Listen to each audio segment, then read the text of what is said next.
Mega sporogenesis and mega gametogenesis के बारे में देखते हैं। मेगा स्पोरोजेनेसिस के बारे में पहले देखते हैं। ये मेगा स्पोर का डेवलपमेंट होता है, मतलब इसमें मेगा स्पोर का निर्माण होता है। ठीक है, ये ओव्यूल के अंदर होगा। ओव्यूल के अंदर एक मेगा स्पोर मदर सेल की तरह कोई कोशिका काम करने लगती है, जिसमें मियोसिस होता है और मेगा स्पोर का निर्माण होता है। ठीक है, तो मियोसिस के कारण मेगा स्पोर बनता है, जिससे वो कैसा होगा, हैप्लॉइड होगा। मेगा स्पोर आगे फिर गैमेटोफाइटिक को स्ट्रक्चर को बनाता है, मतलब फीमेल गैमेटोफाइटिक स्ट्रक्चर, जिसको मेगा गैमेटोफाइट भी कहा जा सकता है ना। ठीक है, तो मेगा स्पोर कितने बनेंगे ये आगे देखते हैं। जैसे ये एक कोशिका है जो कि मेगा स्पोर मदर सेल की तरह कार्य करने लगती है। ये फिर मियोसिस के द्वारा 2 में डिवाइड होगी और 4 में डिवाइड हो जाएगी। तो 4 क्या बनेंगे, मेगा स्पोर बनेंगे। तो इसमें चूँकि आपने पढ़ा होगा कि 3 डिजनरेट हो जाते हैं, केवल 1 मेगा स्पोर बचता है। ऐसा सामान्यतः टिपिकली जो मेन टाइप है उसमें ऐसा ही होता है। ठीक है, परंतु कई बार क्या होता है कि इसमें से 2 न्यूक्लियस जीवित रहते हैं, मतलब क्या होगा कि इसमें से 2 जीवित रहेंगे, 2 डिजनरेट हो जाएंगे, नष्ट हो जाएंगे। या ऐसा भी हो सकता है कि चारों के चारों जीवित रहें। तो इस अलग अलग कंडीशन के अनुसार इसके टाइप अलग अलग हो सकते हैं, तो उनको देखते हैं। तो ये अभी हम क्या देख रहे हैं, मेगा स्पोरोजेनेसिस। तो मेगा स्पोर बनने के टाइप में ये 3 कंडीशन हो सकती है। देखिए क्या कि 3 डिजनरेट हो जाएं, ऊपर की तीनों कोशिकाएं देखिए डिजनरेट हो गई, और केवल एक कोशिका क्या हो गया, वो मेगा स्पोर के रूप में डेवलप होगा, जो कि आगे फिर मेगा गैमेटोफाइट या फीमेल गैमेटोफाइट बनाता है। ठीक है, इसमें देखिए दूसरा कंडीशन हो सकता है कि 2 इसमें से जीवित रहें। क्या 2 सेल नहीं, 2 न्यूक्लियस ही बनते हैं, वो उनके बीच में अलग अलग सेल का निर्माण नहीं होता है, और वो दोनों जब जीवित रहते हैं एक ही मेगा स्पोर बड़े साइज का, जो कि बाई स्पोरिक कहलाता है। ठीक है, मतलब 2 न्यूक्लियस हैं उसके अंदर। तो ऐसा जो स्पोर बनेगा, मेगा स्पोर बनेगा, वो बाई स्पोरिक कहलाएगा। जो सिंगल वाला है ये क्या कहलाता है, मोनोस्पोरिक, और जिसमें चारों के चारों जीवित रहें।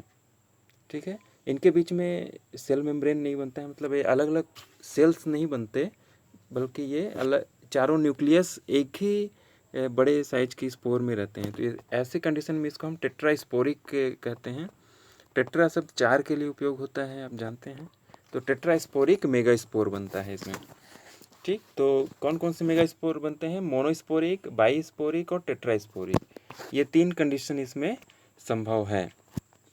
ठीक है, तो इनमें भी कुछ कंडीशन और एक देख लेते हैं थोड़ा सा यहाँ पर, कि ये देखिए इसमें नीचे साइड का एक मेगा स्पोर जीवित रह रहा है। इसमें चित्र में मैंने नीचे दिखाया है, अर्थात जब ओव्यूल होगा तो उसमें चैलेंजर इंड, ओव्यूल में एक चैलेंजर इंड होता है और एक माइक्रोपाइल इंड होता है। माइक्रोपाइल एक मुख जैसी उसकी संरचना होती है, जहाँ से पोलन ट्यूब इंटर करता है ओव्यूल के अंदर ना। तो अगर चैलेंजर इंड की ओर का कोई की ओर का जो सेल है वो जीवित बचता है, तो ये कंडीशन किस में देखने को मिलती है, पॉलीगोनम टाइप में।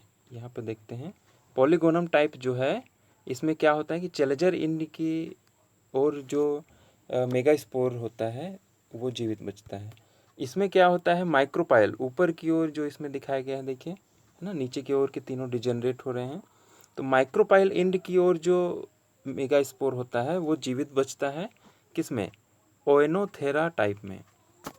ओएनोथेरा टाइप, ये दोनों याद करने पड़ेंगे, पॉलीगोनम टाइप और ओएनोथेरा टाइप, ये 2 टाइप हैं जो कि मोनोस्पोरिक के अंतर्गत आते हैं। किस में आते हैं, मोनोस्पोरिक के अंतर्गत आते हैं। ठीक है, बाईस्पोरिक में भी 2 टाइप होते हैं। इसमें भी 2 कंडीशन हो सकते हैं, नीचे की ओर के 2 न्यूक्लियस जीवित बचें, यानी चैलेंजर इंड की ओर इनके 2 मेगा स्पोर जीवित बचें। तो इसमें इस कंडीशन को एलियम टाइप एम्ब्रियोसेक कहेंगे, या एलियम टाइप एम्ब्रियोसेक डेवलपमेंट के दौरान ये इस टाइप का मेगास्पोर बनता है। ठीक है, ये जो मेगास्पोर है ये आगे एम्ब्रियो सैक बनाते हैं ना। एम्ब्रियो सैक ही क्या होता है, फीमेल गैमेटोफाइट होता है या मेगा गैमेटोफाइट होता है ना। ये एंजियोस्पर्म की हम बात कर रहे हैं जब, तो क्या बनता है उसमें, एम्ब्रियो सैक बनता है। तो ये भी आगे एम्ब्रियो सैक बनेगा, उसको हम आगे पढ़ेंगे। अभी हम मेगास्पोर तक बनने की घटना को पढ़ रहे हैं ना। तो एलियम टाइप में क्या होता है कि दो नीचे साइड के मतलब चैलेंजर इंड के मेगास्पोर न्यूक्लियस जीवित बचते हैं। एंडेमियोन टाइप, ये एक पौधे के नाम के आधार पर ही रखा गया है ये सभी नाम ना, पॉलीगोनम ओइनोथेरा। तो एंडेमियोन टाइप में क्या होता है, ऊपर साइड मतलब माइक्रोपाइल इंड के मेगास्पोर जीवित बचते हैं। इसका नाम याद रखना है, एंडेमियोन टाइप, एंडेमियोन में ऊपर साइड के। तो एलियम और एंडेमियोन ये कैसे होते हैं, बाई स्पोरिक होते हैं। ठीक है, इनमें दो मेगास्पोर से आगे फिर डेवलपमेंट होता है फीमेल गैमेटोफाइट या एम्ब्रियो सैक का। ठीक है, एंजियोस्पर्म में हम इसको एम्ब्रियो सैक कहते हैं। आगे देखते हैं, टेट्रास्पोरिक कंडीशन में चारों के चारों न्यूक्लियस जीवित बचते हैं और एक बड़े साइज का मेगास्पोर डेवलप होता है जिसमें 4 न्यूक्लियस होते हैं। और इसके आधार पर 7 प्रकार के एम्ब्रियो सैक डेवलपमेंट आगे देखे गए हैं। टेट्रास्पोरिक में आगे 7 टाइप हैं जिसको हम आगे अलग अलग देखेंगे ना। तो ये हो गया क्या, ये हम देख रहे थे मेगास्पोरोजेनेसिस।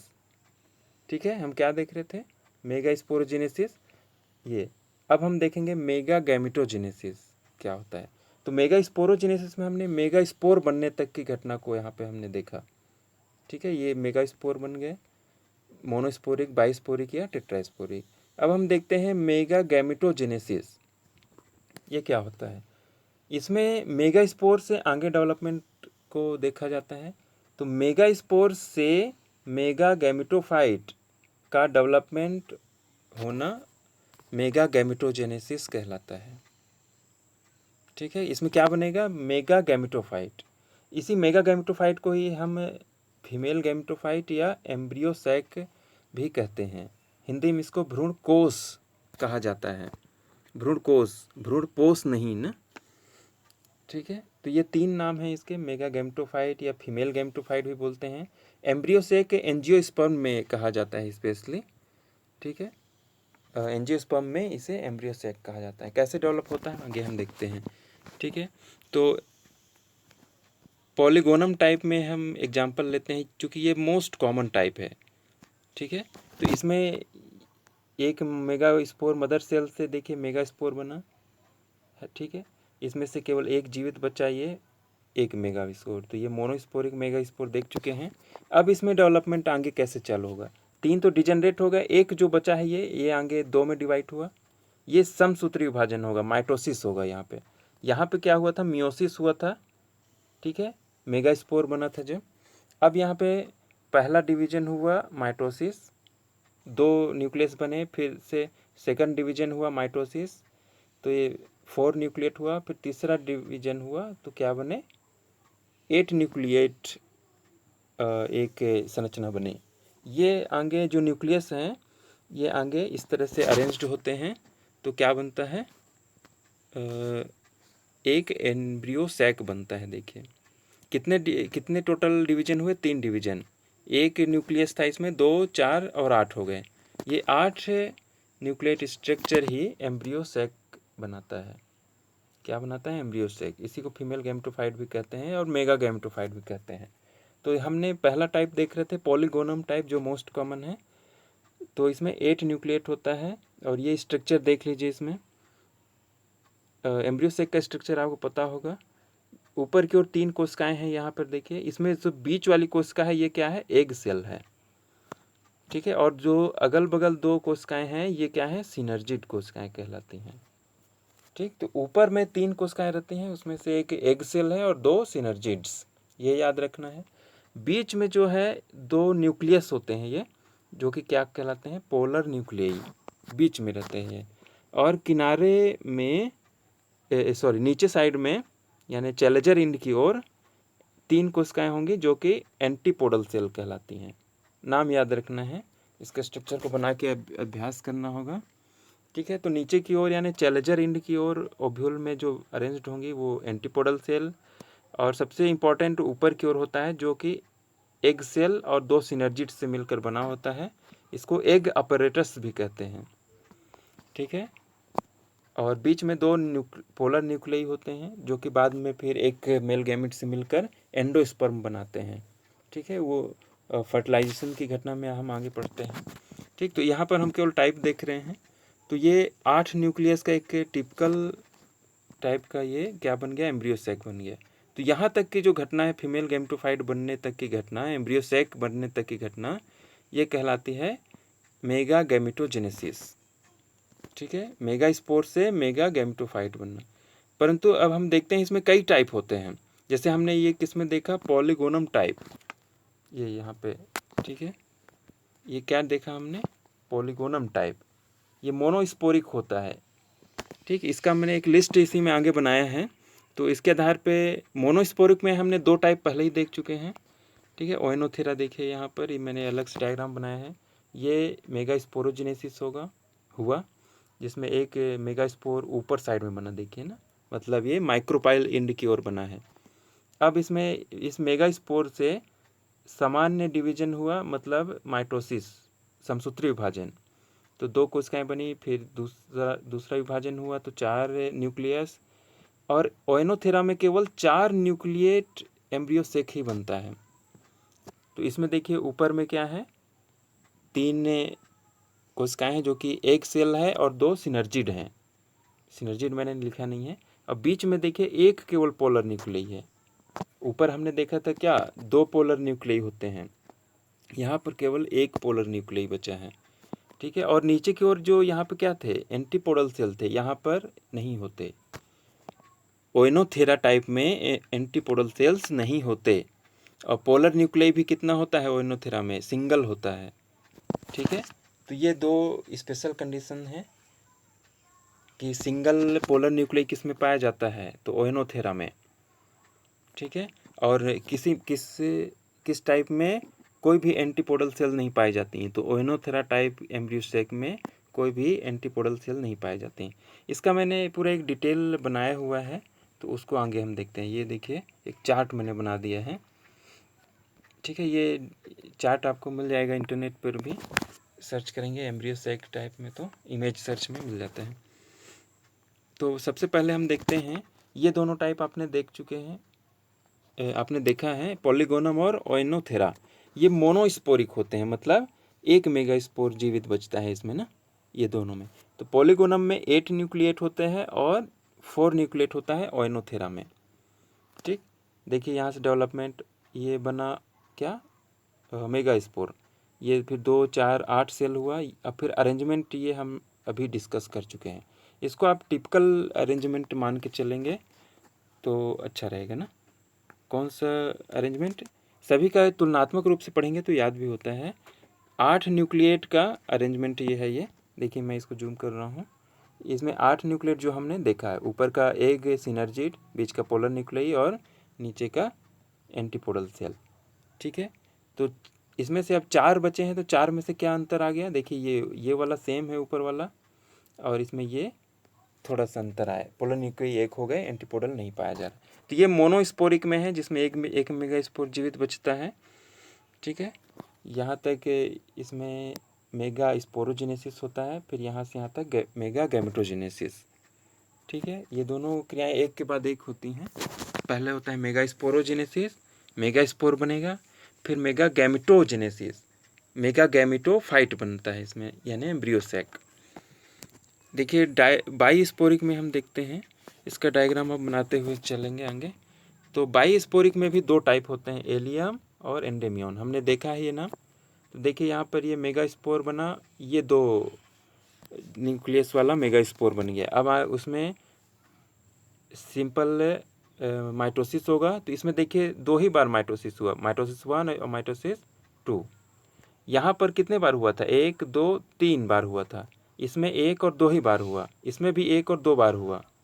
तो कितने न्यूक्लियस बने, 8 न्यूक्लियस। तो 8 न्यूक्लियस देखिए अरेंजमेंट उसी तरीके से है जैसा किसमें था, पॉलीगोनम टाइप में था। अरेंजमेंट सेम टू सेम वैसा ही है इसमें भी ना। बस अंतर क्या है इसमें एलियम और पॉलीगोनम में, कि इसमें 2 mega by sporic mega spore था, मतलब 2 न्यूक्लियस वाला मेगा स्पोर। एंडीमियन में भी क्या अंतर है, एलियम और एंडीमियन में अब थोड़ा सा देख लेते हैं क्या अंतर है। एम्ब्रियो सेक तो लास्ट में जो बन रहा है से इसी के जैसा बन रहा है, पॉलीगोनम के टाइप में, इसमें भी और इसमें भी। ठीक है, तो इन दोनों में क्या अंतर है ये देख लेते हैं। एलियम भी बाइस्पोरिक है, एंडीमियन भी बाइस्पोरिक है। तो एलियम में नीचे साइड के 2 न्यूक्लियस जीवित होते हैं, मतलब चैलेंजर इंड के 2, और इसमें माइक्रोपाइल इंड के 2 मेगास्पोर जीवित बचते हैं। ठीक है, इतना हम डिस्कस कर चुके हैं। ठीक, तो एम्ब्रियो सेक भी इसमें सेम टाइप बने। अब हम देखते हैं टेट्रास्पोरिक में 7 टाइप बनते हैं, हमने कुछ देर पहले पढ़ा ना। तो ये 7 टाइप में अलग अलग कंडीशन होती है। तो 7 टाइप क्या होते हैं, पहले तो नाम पढ़ना पड़ेगा। ठीक है, पहला है पेपेरोमिया, ठीक है, ये छिप गया यहाँ पे। दूसरा है पेनिया, तीसरा ड्रूसा और फ्रिटिलेरिया, प्लम बेजिला, प्लम बैगो और एडोक्सा। लास्ट में क्या आएगा, एडोक्सा आएगा। ठीक है, ये 7 टाइप हैं, तो एक तरफ से हम इसको एक्सप्लेन करते चलते हैं।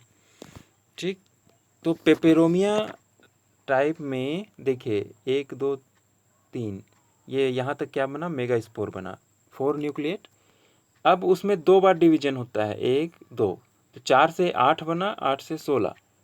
तो इसमें जो एम्ब्रियो सेक बनता है 16 न्यूक्लिएट होता है, मतलब 16 न्यूक्लियस से बना हुआ ये एम्ब्रियो सैक इसमें होता है। ठीक है, पेपेरोमिया टाइप में।